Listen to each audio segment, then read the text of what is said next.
Tienes el micrófono apagado, Belu. No, que no le interrumpo más y que hable Raquel. Ah, Estamos para yo escuchar. estaba comentando. Contanos. En esa etapa, las preguntas estaban direccionadas en esa etapa y yo te interrumpí. Pau, vos que tenés las preguntas, en realidad fueron las que hicimos poner en orden, pero bueno, algunas van a surgir a medida que vamos teniendo la charla. Pau, si quieres empezar a preguntar, ella tiene las preguntas. Dale. La primera pregunta que anotamos es: ¿qué tipos de osteogénesis imperfecta existen? Porque por lo que estuvimos leyendo hay distintos grados que los van,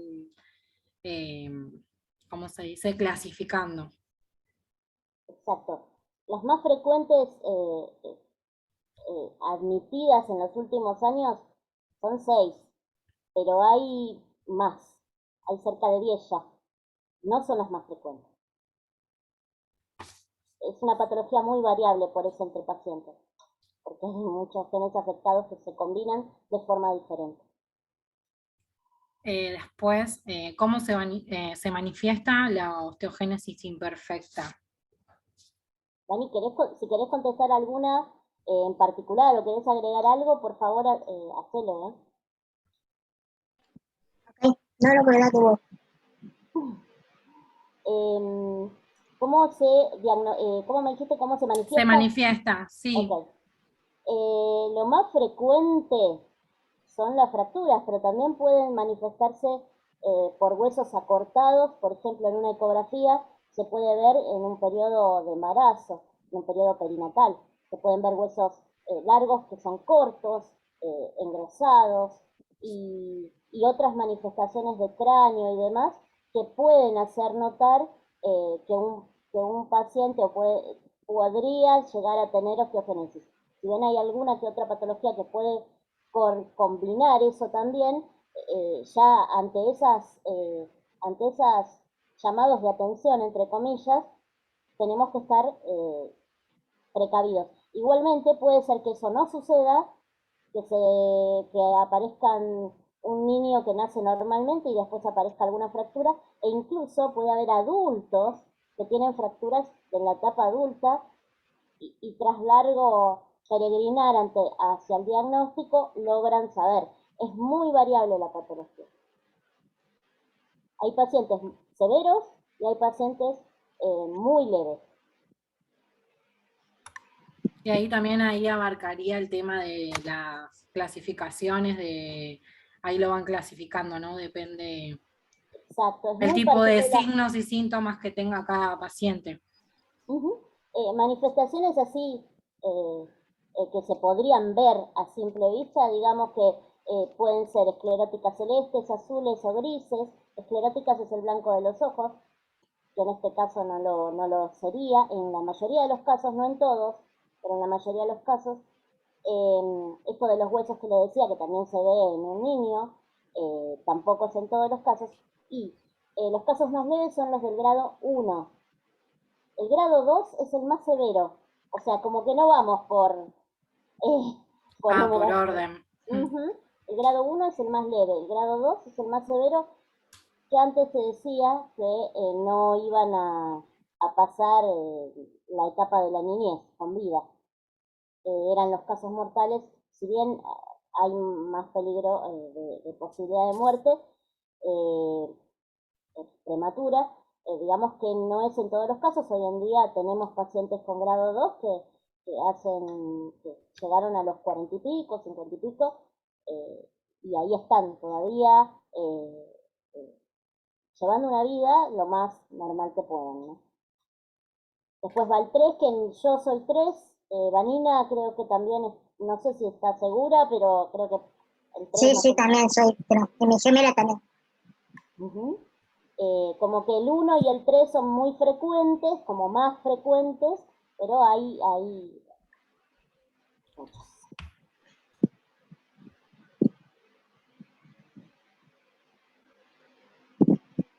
Quería estornudar. Otra pregunta. ¿Qué pasa si tengo osteogénesis imperfecta y quiero quedar embarazada? Yo tengo un hijo de 10 años, ¿no? Bueno, primero saludo, Romina Mendoza es compañera de ustedes, ¿no? Sí, dijo que no le andaba el micrófono ni la cámara. Yo por las dudas. Pero yo le dije que bueno, si podía conectarse, que entre así lo presenciaba también. Ok. Ahí escribió. ¿Qué pasa si tengo osteogénesis imperfecta? Osteogénesis imperfecta es una enfermedad genética que puede o no ser hereditaria. ¿Sí?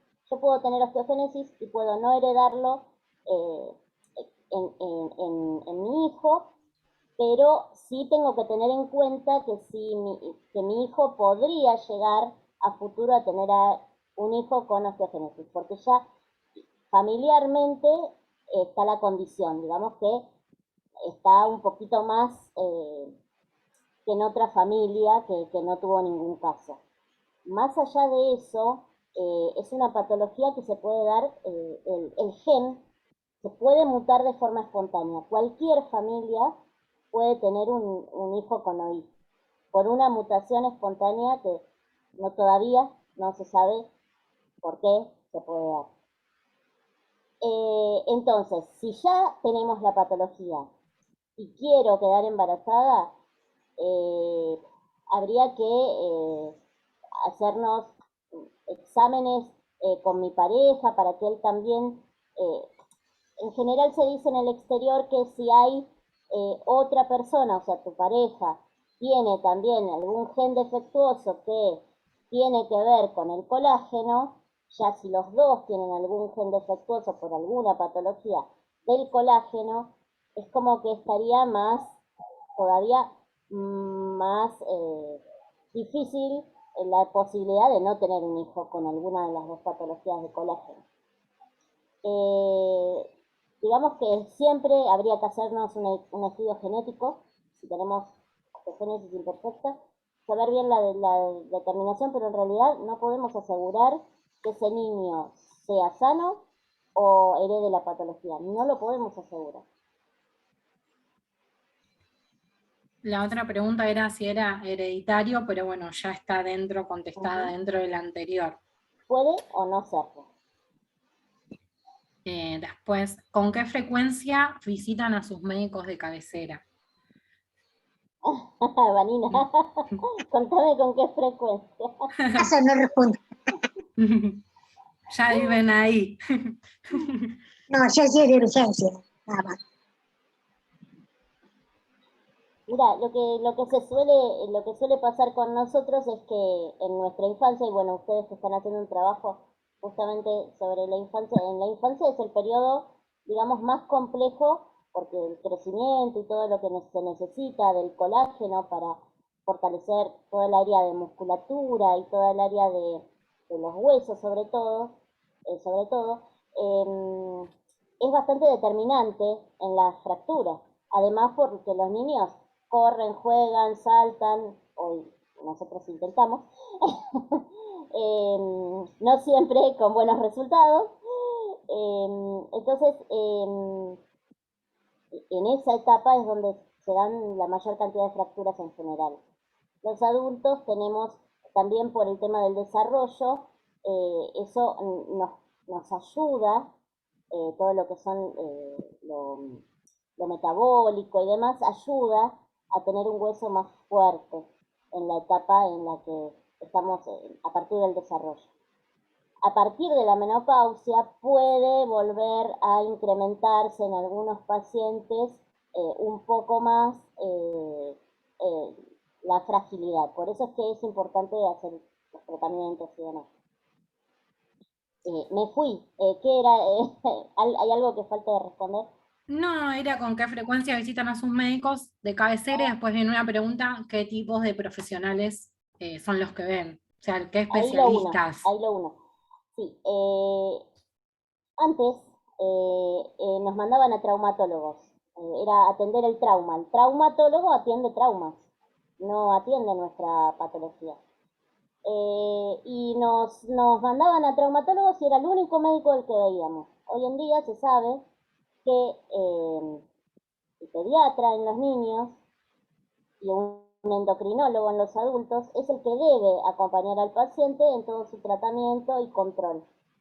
Después de ahí hay un equipo multidisciplinario que nos debe seguir o acompañar porque dependiendo de las necesidades que tengamos, no todos tenemos las mismas, Claro, tenemos que hacer fisioterapia, algo que es muy bueno es el tema de hidroterapia, porque en el agua podemos fortalecer nuestros músculos y nuestros músculos van a hacer que si están más fuertes defiendan al hueso. Entonces ante un impacto o ante una torsión y demás, va a defender al hueso. Eso es algo importante y después los médicos que hagan falta, porque en general en algunos puede haber baja audición, en otros puede haber eh, pérdida ya de vista o no. O sea, el colágeno está presente en todo nuestro organismo.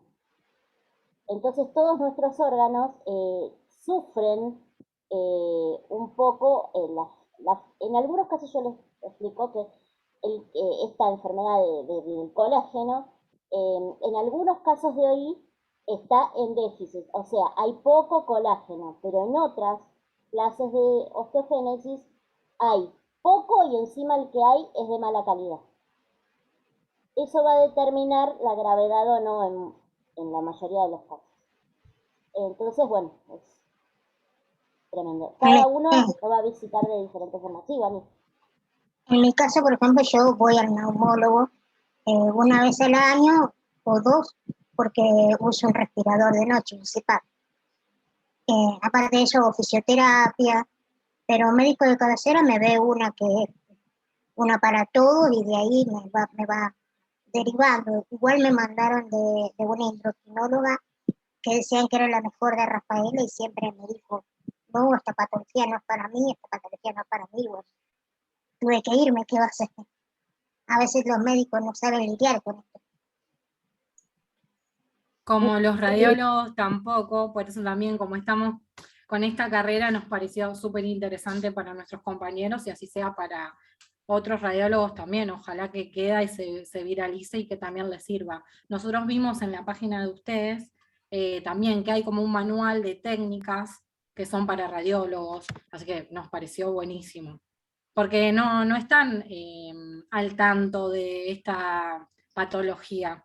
Y uno no los puede tratar como trata a un paciente que, obviamente, vienen pacientes quebrados, nosotros todavía no tuvimos prácticas, pero obviamente nos enseñan con un paciente como si estuviese sano y después lo vamos a ir viendo a medida que tengamos las prácticas. Pero obviamente hay que tratarlos con más cuidados a los que tienen esta patología, más si están quebrados. Claro, Y también las posiciones no son las mismas. Y, Hay no, y algunas uno por ahí modalidades. sí, está en un servicio y capaz cae gente con OI y no sabes cómo manejar la situación, como nos comentaba que hasta un médico no lo quería atender o no quería manejar esta patología.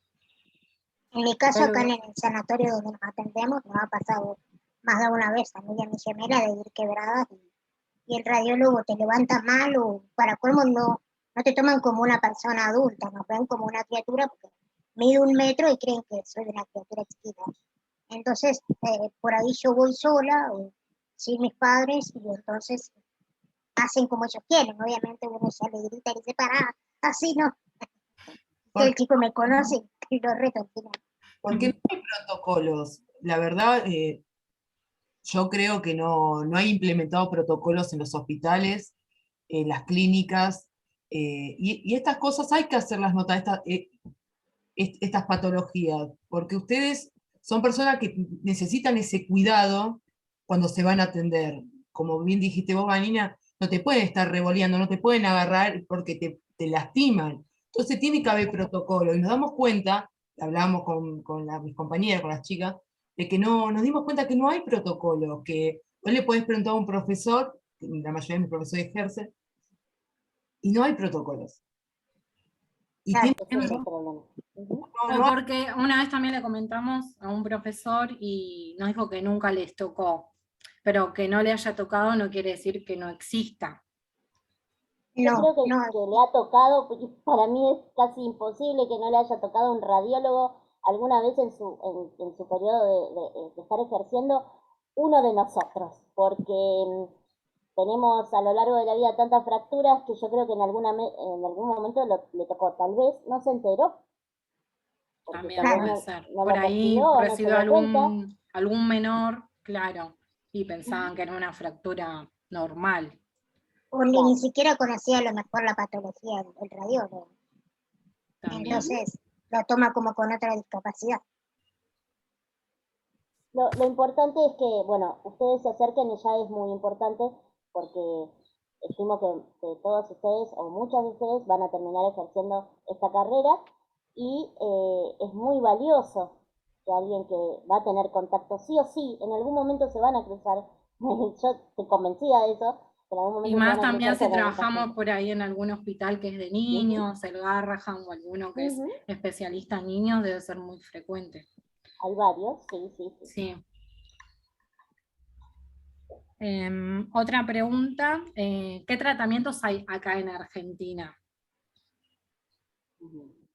Eh, Acá se utilizan los bifosfonatos por el momento. No es un tratamiento específico para osteogénesis, es un tratamiento en realidad oncológico. Todos los bifosfonatos son oncológicos, pero sí se han probado en pacientes con osteogénesis y han servido en la edad de los niños, sobre todo, eh, han servido, todavía nos debemos, o nos deben, un tratamiento específico para osteogénesis imperfecta. Pero bueno, ayuda, ayuda. ¿Belu No sé quería decir si algo? saben cómo se pasa. O sea, en los niños es intravenoso y en los adultos puede ser a través de oral, de forma oral, como Yo para lo que tomo tengan ahora. una idea. Ujú. Somos adultos, por eso. Después, si están cubiertos los gastos relacionados a la asistencia sanitaria. Me imagino que eso debe ser una lucha también, Depende a quién, ¿no? pobre. Depende si tiene Obra obra social. social o no. Depende si la prepaga no respeta lo que tiene que respetar, si le cubre. Hay una ley nacional de enfermedades poco frecuentes en la que dice que el 100% tiene que ser cubierto. También está la ley de discapacidad, como muchos de nosotros llegamos a tener una discapacidad, también dicen que el 100% tiene que ser cubierto, pero depende de dónde vivas, depende de dónde te atiendas y depende de si tenés o no obra social y qué obra social tengas, va a depender. Vani, ¿ahí quiere decir algo? No, que yo, por ejemplo, tengo el IAPO y es como es, y tiene una ley donde los medicamentos que son crónicos, si yo hago el trámite, me los da todo gratis. Pero es engorroso el trámite que hay que hacer todos los meses. Igual Todo lo el periodo. hacemos, ¿no?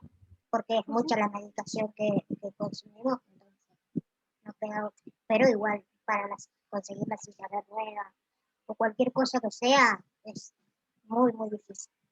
Claro, Nosotros yo vi tenemos también, cirugías, nosotros vamos a cirugías, sobre todo en la niñez, entonces hay que tener en cuenta que también se necesitan clavos, que se va a necesitar todos los gastos cubiertos, que sean de quirófano y demás, de internación, más la medicación intravenosa en los niños o oral en los adultos. Entonces, es bastante gasto y a eso le agregamos la rehabilitación, que cuando ese niño se está rehabilitando, algunas veces usa andador o valvas, o vendajes específicos o sillas de ruedas, o sea, hay como todo detrás una aparatología que necesitamos o que vamos a necesitar en las distintas etapas. En los niños es muy frecuente que pase todo esto, que necesitemos todo esto. Entonces, tenemos gente que ha hecho muchos amparos, tenemos gente que le han cumplido, pero en general cuando hay tanto requerimiento, siempre alguna traba a alguna de las cosas ponen. cuando estaba mirando la página, vi también que pasaban entrevistas o personas que salían en la tele, en el noticiero, también pidiendo si podían colaborar porque tenían que operarse, por eso también se me vino a hacer esa consulta, esa pregunta en la entrevista. A ver, ¿qué más? ¿Tienen acceso a pruebas genéticas? Hasta hace 2 años te diría que no. Se ha ampliado un poquito, algunos han tenido acceso, conforme con la forma en que se implementa, porque tal vez sí le dan al paciente. Supongamos que tenemos un niño, como ustedes dicen, de 3 años, que fue diagnosticado de forma ocular a través de sus radiografías y sus estudios de sangre y demás, pero no tenemos una clasificación de su OI. Le hacen el examen, supongamos que le hacen, que le aprueban el estudio genético dependiendo de la obra social, pero no se lo hacen a sus padres. Y eso también es una falencia. O necesitan saber, porque hay padres que son como portadores sanos, sin manifestaciones, y es necesario que le hagan al grupo familiar el estudio genético. También en los adultos hay bastante rechazo en dar esas órdenes. En los niños un poquito más, pero eso está empezando a hacerse. Es algo que lamentablemente no teníamos acceso.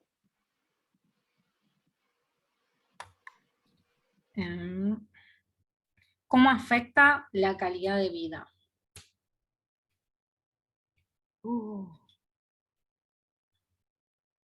Depende de cada paciente, pero bueno, hay pacientes que les afecta bastante. ¿Valen, querés contestar algo?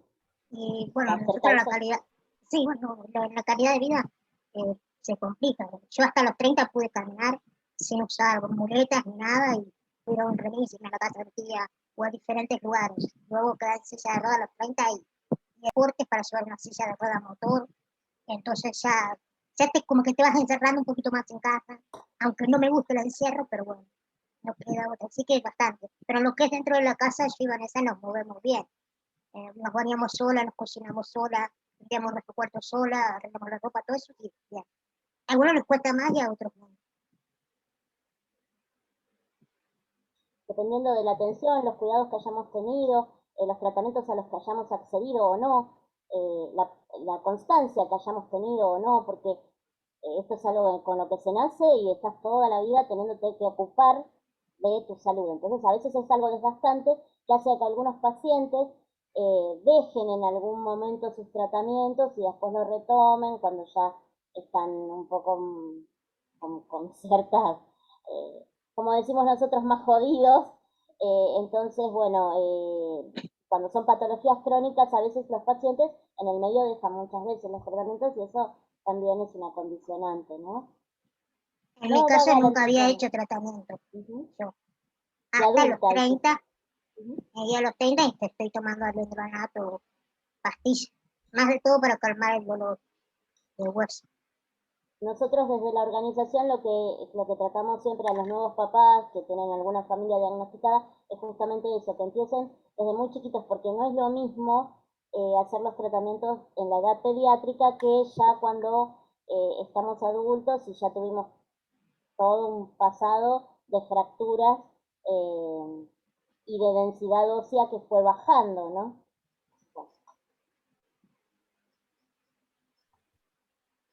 Después pusimos una pregunta, ¿cuál es el impacto económico de la osteogénesis imperfecta en personas con esta patología, en los cuidadores y la familia? Esta pregunta viene relacionada, a ver, Belu, ¿cómo la puedo explicar? ¿La escuchaste? Repetila, pues se me estaba ¿Cuál es el impacto económico de la OI en personas con esta patología, los cuidadores y la familia? Claro, eso. Con respecto al tema de ir al médico, bueno, todo.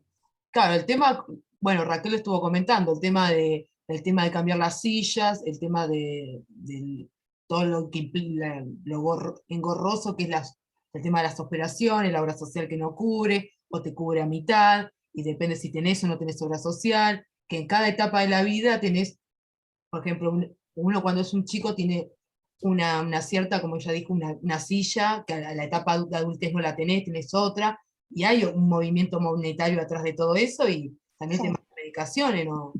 Y el tema de movilizarse, porque me imagino que ustedes necesitan tener un auto o alguien que las lleve, las traiga, porque obviamente las calles no están preparadas para que puedan andar, lamentablemente estamos en Argentina, esas cosas no pasan, lo sé por testimonio de personas que padecen otro tipo de patología en silla de ruedas y se han mudado a ciertas zonas que por el tema de poder tener una baranda para poder bajar, colectivo, y no pasó nada de eso.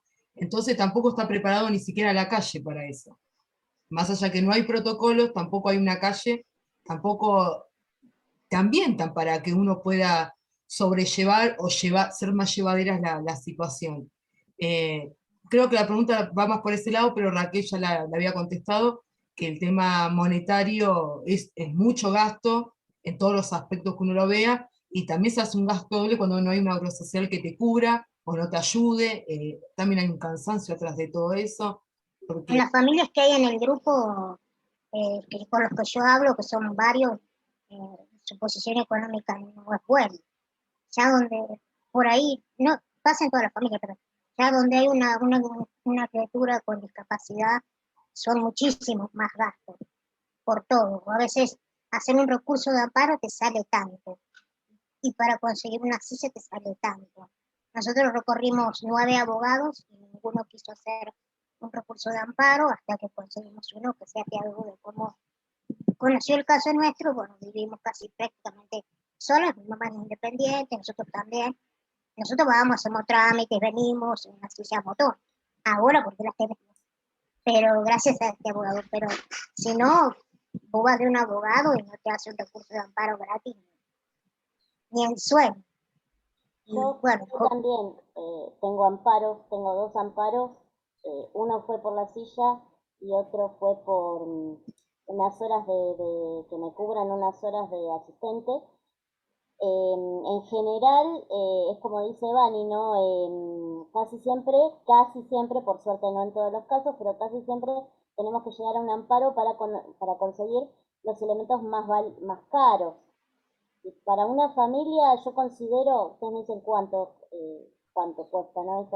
Para una familia yo considero que es un gasto muy elevado, todo lo que vamos necesitando, pero para las obras sociales no considero que seamos de los peores gastos, en nuestra patología, de los peores gastos que hay en una obra social, ¿no? A mí en una clínica me dijeron, vos a mí no me das gastos en la vida adulta, porque en la vida adulta, por lo único que vas a venir acá frecuentemente, más que nada, es por fracturas. Y las fracturas no son un gasto para una clínica, es un gasto mínimo.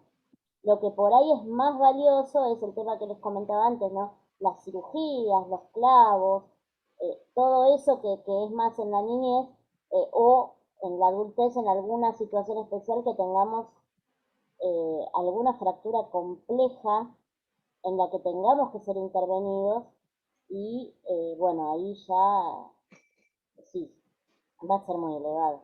Entonces, creo que para una familia en particular es muy elevado, pero no creo que sea tan elevado para una obra social comparándola con otras patologías. Esto igual no está acá anotado, pero se me ocurrió ahora consultarlo. ¿Las personas que no tienen obra social están pensionadas? Sé que, por ejemplo, no sé en este caso si será la misma que es la obra social profe. No sé si tendrán esas que no les cubre nada. La gente que no tiene obra social, ¿cómo se maneja? La gente que tiene una pensión no contributiva, que es una pensión Sí, por discapacidad, tiene profe, lamentablemente. tiene profe por eso. Sí, no sabía si esta tenía a la que yo me refería, pero sí, profe. Profe es absolutamente nula porque Sí, no te nos va a mandan al cubrir nada. hospital. Tienen un poquito de licuado, pero con agua. Está bien que traigan para todos los licuados.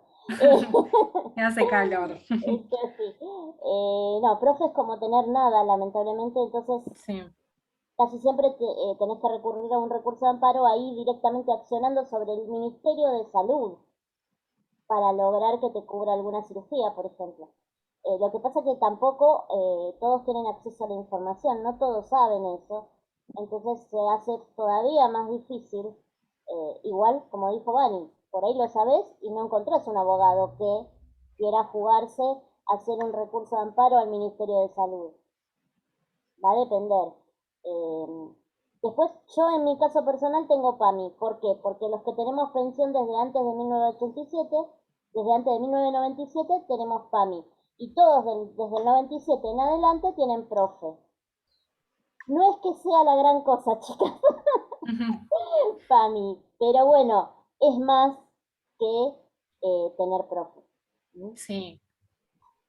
Bueno, así les pasa a muchísimos con sus obras sociales. Por eso venía esa pregunta del impacto económico, bueno, venía eso, porque me imagino que muchos no deben tener obras sociales, o si son menores de edad, por ahí los padres no tienen esta patología y el chico sí, y bueno, cobrarán esta pensión no contributiva, que encima también es súper baja, y también que no tenés, por ejemplo, yo tengo a mi mamá que tiene esa pensión, plata, busca los remedios, tiene que ir, por ejemplo, no es mucho, pero no te cubre nada, y dentro de todo se las puede comprar o va viendo cómo hace, pero acá que es más frecuente, por ejemplo, en niños, que visitan especialistas, o así sea con los turnos también, una clínica, están demorados, un hospital peor todavía, y por lo que tengo entendido, profe mayormente te manda al hospital.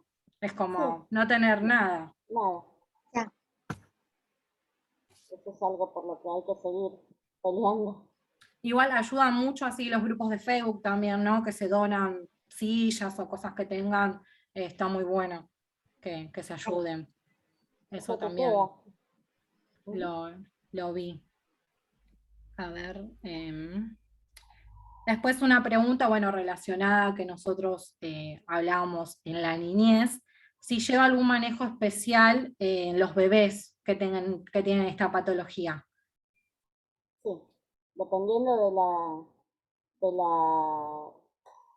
del grado de ahí que tengan, pero bueno, más allá de eso, un montón. En general, cuando nace un bebé que ya fue diagnosticado con OI, ya se sabe que tiene OI, en muchos casos no se los puede agarrar de hecho en los brazos, sino que tiene que estar como en un colchoncito y agarrar en bloque, porque el cuerpo sector, si entra en torsión, por ahí puede tener alguna fractura, teniendo en cuenta que también los bebés tienen como cartílagos, sus huesitos son ya naturalmente son muy delicados, y si le sumamos un hueso enfermo a eso hay que tener súper cuidados. De hecho, algunos nenes también por estar acostaditos se les empieza a, a, a hundir el cráneo, entonces hay que tener mucho cuidado de ponerlos en distintas posiciones para que no haya aplastamiento de cráneo. Hay muchos cuidados que se deben tener en esa etapa, ¿no? Ya te digo, hay casos más severos que otros, pero en general se debe tomar el niño en bloque. Por eso es que a veces en rayos, si nosotros sabemos que tenemos que tomarlo en bloque, pero en rayos necesitamos hacer con un bebé que se mueve una radiografía, bueno, a veces no sale de todo bien el resultado. El niño entra con una fractura y sale con dos en muchas ocasiones, ¿no?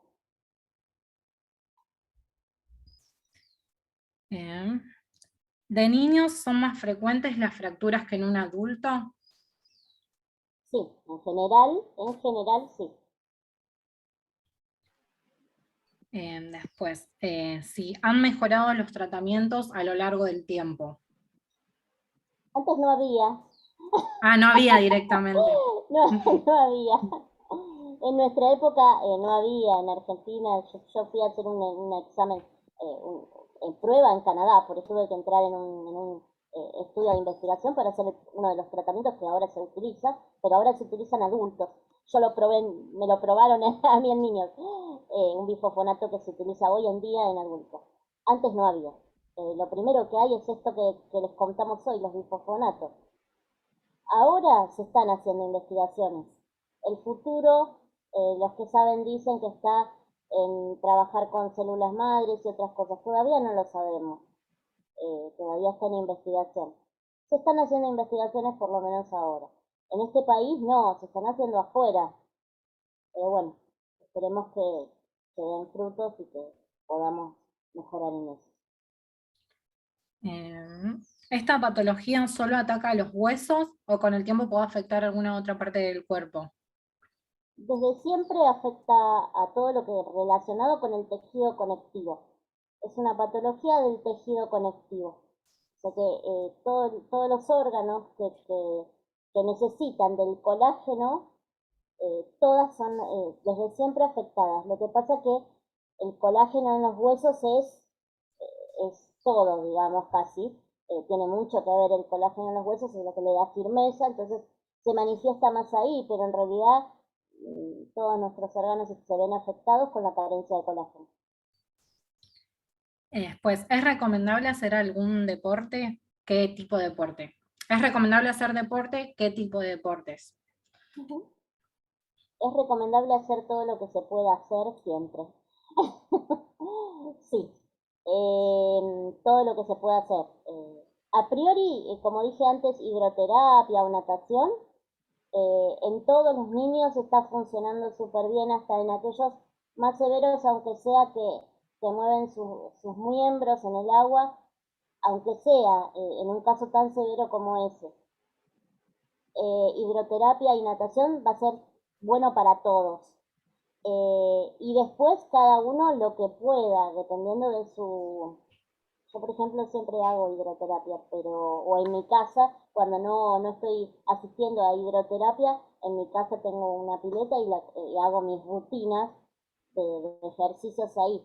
Pero bueno, después lo que cada uno pueda. ¿Dani? Adaptándolo, digamos, a lo que cada uno puede. Y después, ¿llevan algún tipo de dieta especial? No, Sí, ya. sana. Eso es, no, en general también el colágeno tiene que ver con cierto tipo de absorción o algunos problemas intestinales que algunos pueden o no tener, pero eso lo va a determinar cada paciente, es muy variable en eso la patología. Eh, Siempre digo, ¿no?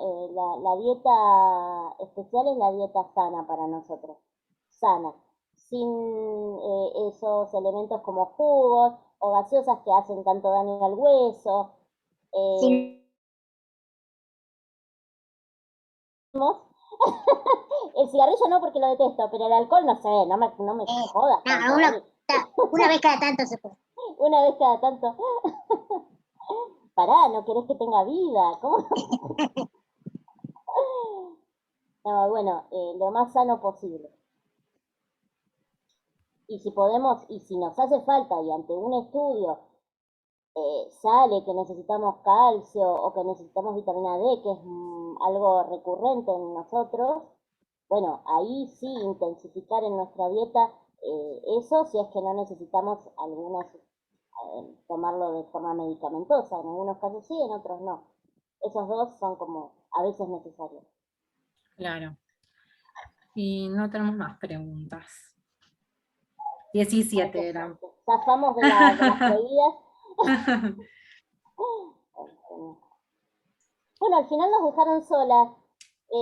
Espero que, bueno, ustedes, yo respondí y Vani también preguntas que tienen que ver con nuestra etapa con pediátrica, así que calculo que lo van a poder utilizar igualmente, aunque no vinieron las mamás, que por ahí están más ocupadas. Bueno, yo soy mamá y estoy a mil, pero bueno, es un compromiso. Vani también es mamá de mascotas. Así que también es. Ella es de las mías, entonces, Vani. Yo también los tengo por acá. Pasando los 40, soltera, gato. Gatos. Yo no llegué todavía a los 40, no me falta mucho igual, ¿eh? No me me faltan 5 años. Pero desde chica, amante de los animales. Yo si podía tener una granja en mi casa, la tengo. Amo los animales. Sí, igual, pero me corre. Un día me dijo ese papá, no me traigas más uno porque vas a terminar en la calle y el gato está adentro. Algo que quería destacar o decir es que muchas veces se toma a los pacientes pediátricos como con equivocación sobre el maltrato doméstico, ¿no? Es frecuente que ante las fracturas reiteradas, eh, los médicos o el personal de emergencia tienda a pensar en eso. No, es algo que tenemos que rever, me parece, desde ese punto de salud, porque, bueno, ha habido casos incluso que hasta llegar al diagnóstico, los niños fueron llevados a hogares de tránsito, entonces hay casos graves con respecto a eso, entonces está buenísimo que ustedes se interioricen en esto, porque, bueno, seguramente van a llegar casos a cuando ustedes ejerzan, entonces es bueno estar con los ojos abiertos y tener en cuenta que es algo en nosotros que van a ser recurrentes y no por ello va a ser por maltrato. Siempre hay que estar, obviamente, que es un tema que sabemos que sucede, hay que estar con los ojos abiertos, pero por ahí capacitarse en ese aspecto para no hacerle vivir al paciente encima de su ya dolor. El mal capaz. momento. Ujú. Sí, me Por imagino. ahí eso quería decir. Ven que todo lo que van llevando, porque para esto obviamente hay una lucha para que se haga conocer la patología, que tengan los mismos derechos que puede tener cualquier otra persona, porque acá también se basa en los derechos, el derecho a tener una obra social que les cubra, que los lugares estén capacitados para recibirlos.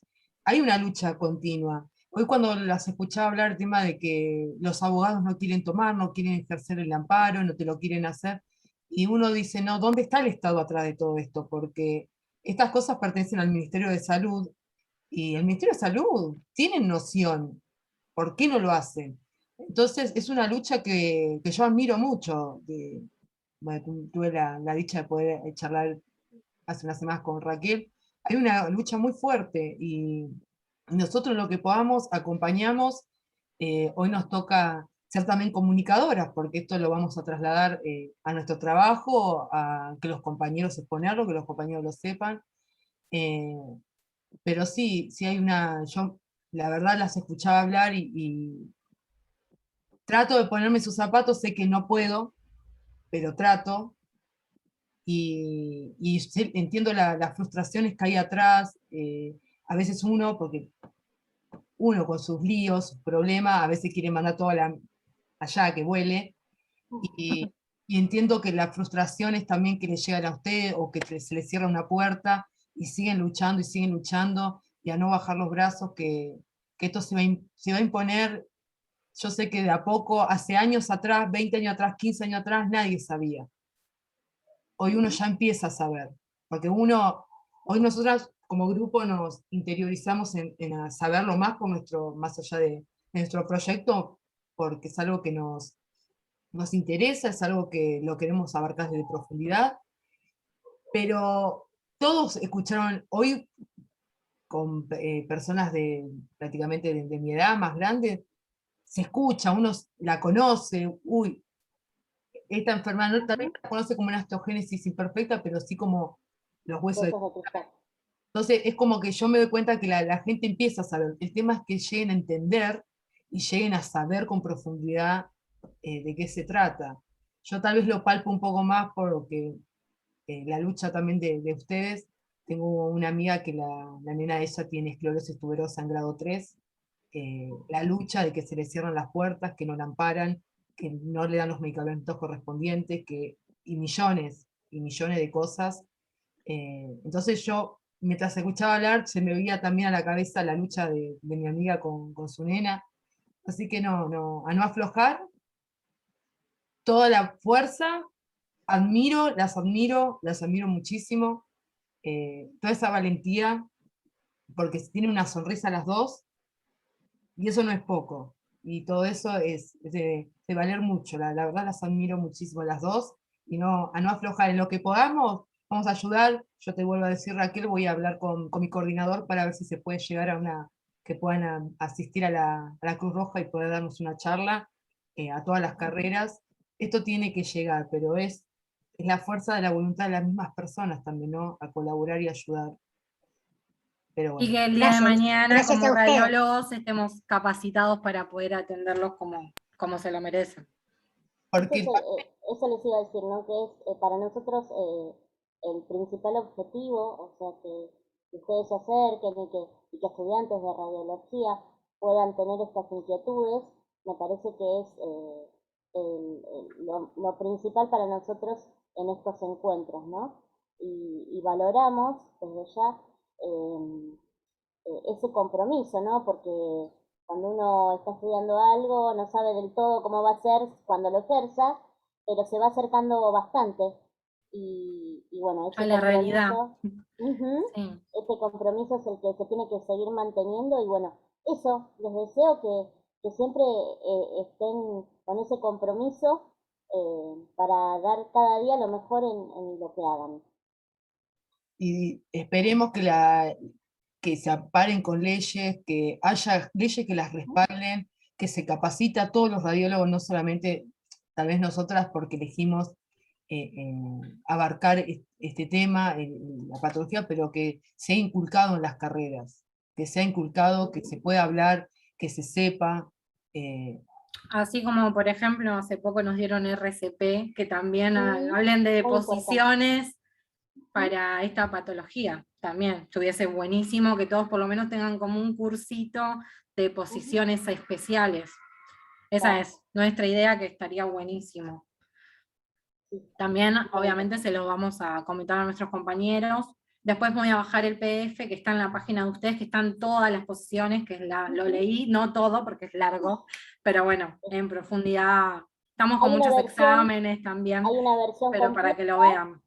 hay una versión completa muy minuciosa y hay una versión que nosotros la queremos llevar con esto de la pandemia nos hemos retrasado, pero la queremos llevar a todo el país, ¿no? A los centros de atención de todo el país para que la puedan consultar, y que esté ahí y que el que quiera Ese, lo pueda consultar. ese manual de radiología, radiólogos de dónde lo hicieron, ¿de acá de Argentina? Bueno, sí, El, ese es el chico nuestro. uno de los chicos fue Tadeo. No, pero la elaboración la hizo Noemí. Claro, Lazarte. después la resumió Tadeo. Después Tadeo hizo una presentación en Buenos Aires. No, De el acá. resumen, claro. La hizo una estudiante fue su tesis en realidad, pero después de eso la verdad es que nos sorprendió porque en su tesis sí tomó partes de una guía de manejo del exterior que sí hay, entonces combinó los requerimientos que nosotros le manifestamos con el grupo, trabajó mucho con nosotros, ¿no? Y pudo hacer la versión argentina, ¿por qué? Porque hay maquinaria diferente y también hay necesidades en los hospitales o en los lugares donde hay rayos que por ahí son diferentes de la atención que hay en el exterior. Entonces, la que teníamos en el exterior de otra fundación, por ahí para Argentina no servía al 100%. Sentimos que esta es la mejor versión que hay hasta ahora. Con lo que hay acá. Sí, la mejor versión que hay hasta ahora. Igual estamos abiertos a todo el trabajo que se quiere hacer al respecto porque, bueno, es de gran valor. Pero siempre tenemos que tener en cuenta a los pacientes, porque en algunos casos, y antes se trabajaba de otra forma, sentimos que antes los médicos trabajaban desde su visión médica, y cuando nosotros sacamos al paciente o sacamos a la familia del paciente, estamos hablando de niños, hay una parte que no está tenida en cuenta que es muy importante, porque tal vez ese médico que atendió a esa persona o ese radiólogo nunca se enteró que el paciente fue con 2 fracturas a su casa. A eso voy. Tal vez nunca se enteró, porque después no volvió a haber una comunicación. Tal vez nunca se enteró que esa mamá le decía algo correcto sobre el manejo. Porque es lo mismo, falta un protocolo.